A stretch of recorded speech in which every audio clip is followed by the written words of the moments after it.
Finally, Filip Jorgensen has completed his loan deal to Strasbourg. That means Filip Jorgensen is going to be doing or performing his duty as a goalkeeper at Strasbourg. That's a very good one for him. At least he go get time to play regular football, in the sense that he's going to be the first choice of Strasbourg. Because if you go by record, all the goalkeepers that Chelsea have sent to Strasbourg has always been Strasbourg number one. We sent Petrovic. Petrovic was their number one. We sent Mike Pendant. Pendant was their number one. Now we have sent this guy, Filip Jorgensen. So definitely Jorgensen will be their number one. So it's up to him to up his game at Strasbourg, do his best, keep enough clean sheets, crest his name in the France League One, so that he can also attract other clubs in Europe, not only in the League One. So it's a good one for the goalkeeper. I am very happy for him and I wish him the very best of luck.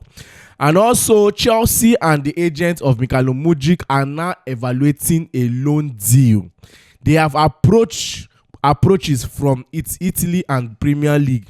Another idea from Blueco is to send him to Strasbourg.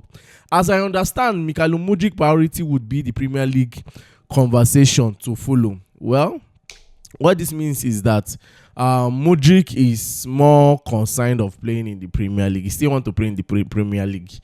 He's not against the loan, because I have said it here countless times.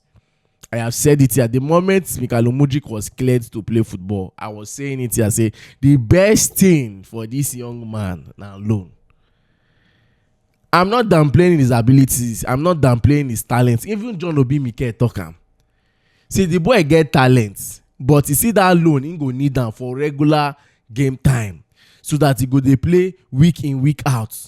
But for Chelsea, he no go get that week in, week out, because Chelsea going into the season, we are going to compete, and if we must compete, everybody must be on point. Everybody must be on their A game.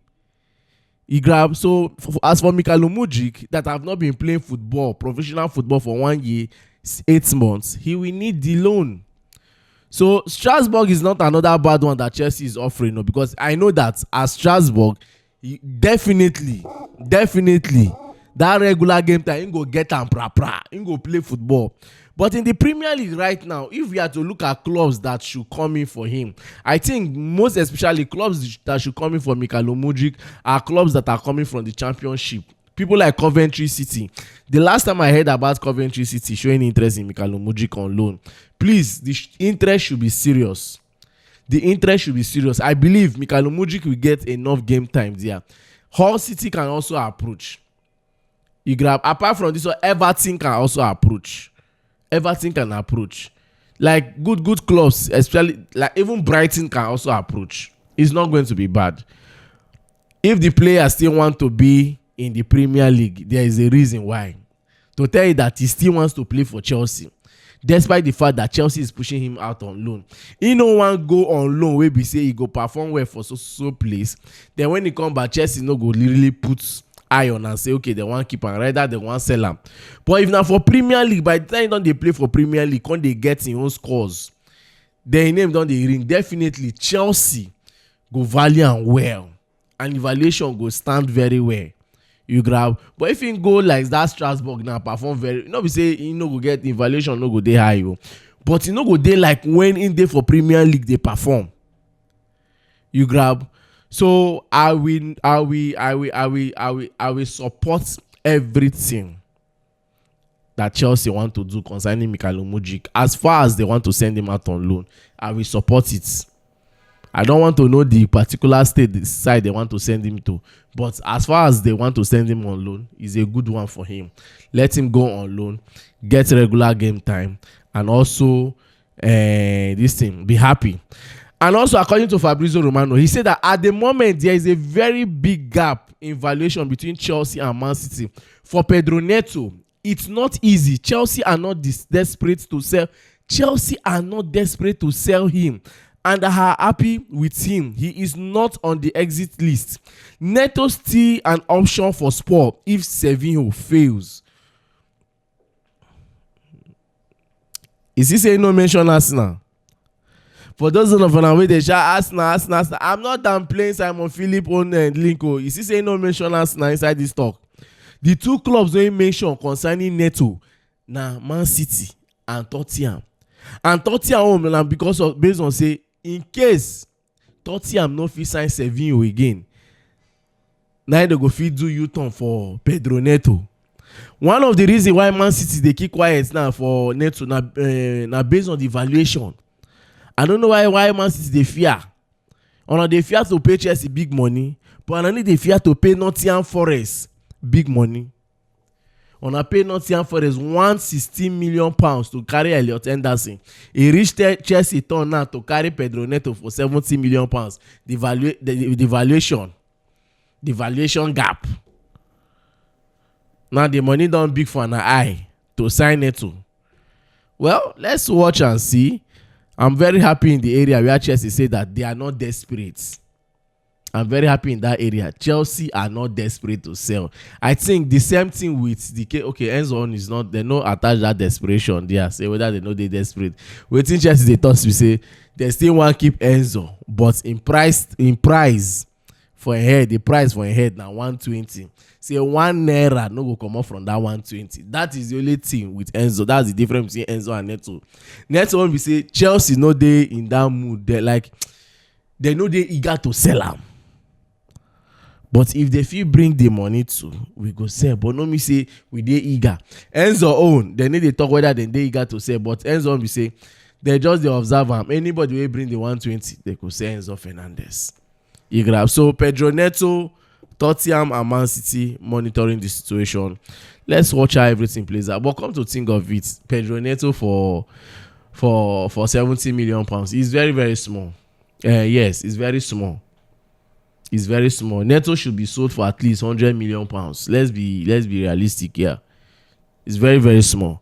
Then pushing further, according to the Athletics, they say that Liam Delap, Nicholas Jackson, and Mykhailo are all in contention to be sold.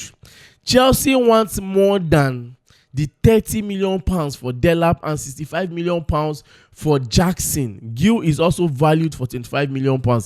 Emmanuel Emega role has not been clarified yet. How they want carry clarified Emmanuel Emega role? Person wey just come club pre-season, he no travel with us just because of injury. See the kind of bad news wey he not first give himself first. See the kind way he not first introduce himself to the Chelsea fans and the Chelsea community at large. He don already they tell us say Baba I no go fit run the season with full fitness. Oh. If una dey look for attack, I no go feel runner. So Emmanuel Emega, I still have it somewhere in mind that they might end up sending this guy back to Strasbourg on loan if care is not taken. Chelsea is a very funny club. There is nothing that they cannot do. Then as for the case of Liam Delap, definitely Chelsea need to sell Delap. And I support the area where they say more than what they bought him for, because Delap was bought for £30 million from Ipswich Town. So if they sell Delap for 35, even £40 million, is a very good deal. It's a fair deal, one of the best so far. You grab. Then as for the case of Nicholas Jackson, they still they wear him. Don't be Chelsea they wear him. Some fans still they wear him. You know say these Chelsea owners, all this the way they do this summer, now the fans push them. If I don't know, now the fans push them. All this signing of instant impact players, bringing Xabi Alonso, all the rest. Now the fans push these owners to the wall. Tell them say, more on a project, on an idea where I bring up, need they work, change them, bring back Chelsea to the way we been know them before. Let me see them. They make approach things differently this summer transfer window. So as for the case of Jackson, some fans too don't they signal the owners and say, hey, you see this Nicholas Jackson, if he bought for us, so if he help us, so make a reason Jackson matter. You understand? So I believe that's one of the things. That's why they are just being quiet about Nicholas Jackson. Even the Aston Villa self, where they look as if they want to sign him. Maybe after their UEFA Super Cup, we go take place tomorrow. Maybe they fit come for Jackson. By the time they don't look the attack they bite the way it's supposed to bite. Maybe they can't consider Nicholas Jackson. But the valuation, £65 million. Then as for Mykhailo, that is being valued for £25 million, is not a bad one. It's not a bad one. It's a good one. Let's see how it plays out. if McGill is still going to be sold or is going to be loaned out out of Chelsea. Then as for as for the UEFA Super Cup, it's going to take place tomorrow. It's going to be PSG versus Aston Villa, the people that won the Champions League and the people that won the Europa League. You know that it was supposed to be Arsenal versus Aston Villa, but Arsenal, since Champions League is not their thing, they are not born for that for now. So it's going to be PSG versus Aston Villa. And guess what? Our favorite ref from Africa, the man himself, the only Somalian referee that we all regarded and all respected, and we all believed that he was supposed to officiate in the FIFA World Cup, and they denied him that moment. He's going to be the one to officiate the UEFA Super Cup. He's no other person than Omar Atan. That referee where US been denying visa, that Somalian referee. So now he go ref this Super Cup tomorrow. So the whole world will be watching. Me, I'm going to be watching how he's going to handle that game. Definitely, it's left for him to step up from that point.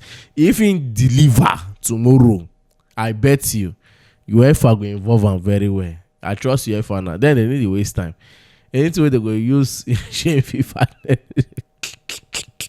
They need to waste time. But talking about the game tomorrow is going to be very, very tough. I'm not expecting an easy ride for PSG.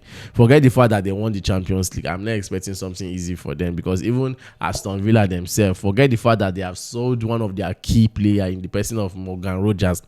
That does not mean that they will sleep on the UEFA Super Cup. They will not sleep on that, because if they win that trophy, it's going to be very, very massive, man. It's going to be massive. It's going to be massive for the team, and I know how joyous they will feel concerning that game. Then also, Chelsea have been offered the opportunity to sign Lewis-Skelly, as Arsenal could be tempted into selling him following the recent arrival of Bruno Guimaraes. Lewis-Skelly, according to Bobby Vincent, Lewis-Skelly is not a bad player. If you have to talk about Arsenal last season, you know that last season Arsenal navigated him from the left, from playing the left wing back, start playing the midfield. They paired him with the rise of Declan Rice and also Odegaard in the midfield, and he was doing very, very well. He was more of him, and Declan Rice was doing the dirty job. See, Lewis-Skelly held the midfield of Arsenal very, very well, and he's very composed. The only problem I have with Lewis-Skelly is that he need a C card, but I'm surprised that when he played the midfield for Arsenal last season, he was more composed and organized in the midfield. Offer to Chelsea. I hope it's not a format that Arsenal want to use to take Pedro Neto. I hope Lewis-Skelly that they are offering to Chelsea is not a format they want to use in taking Pedro Neto, because I will not sell Pedro Neto to them. I have made it clear, if they want Pedro Neto, give me Bukayo Saka. Yes. Or give me the Lewis-Skelly, I will still buy him and pay you the money outright. Case closed. Lewis-Skelly is not a bad player. He's not a bad player. He's a very strong player. That's one thing I like him. And he has this hunger. He wants to play. If you watch Arsenal game, when Lewis-Skelly did game, he wants to play. But the problem is him and card. Now like this, so it's a big card though. So let's watch how true this information is. Then as for the case of Badiashile, we are hearing that Napoli has offered £2.5 million loan fee plus a buy option for Badiashile. £2.5 million loan this thing fee plus buy option this thing. I need a trust Italian club when it comes to buy option something. I would have preferred this guy to go out of Chelsea permanently. A permanent deal from Chelsea would have been better. You understand? A permanent deal from Chelsea would have been better. And still, according to Bobby Vincent, he said that there is an expectation Enzo Fernandez will remain a Chelsea player for Xabi Alonso debut season. Let's watch and see. So guys, I guess that will be all for now when it comes to Chelsea and the latest around the club. Do it to like, share and subscribe. I remain your humble boy, Peters.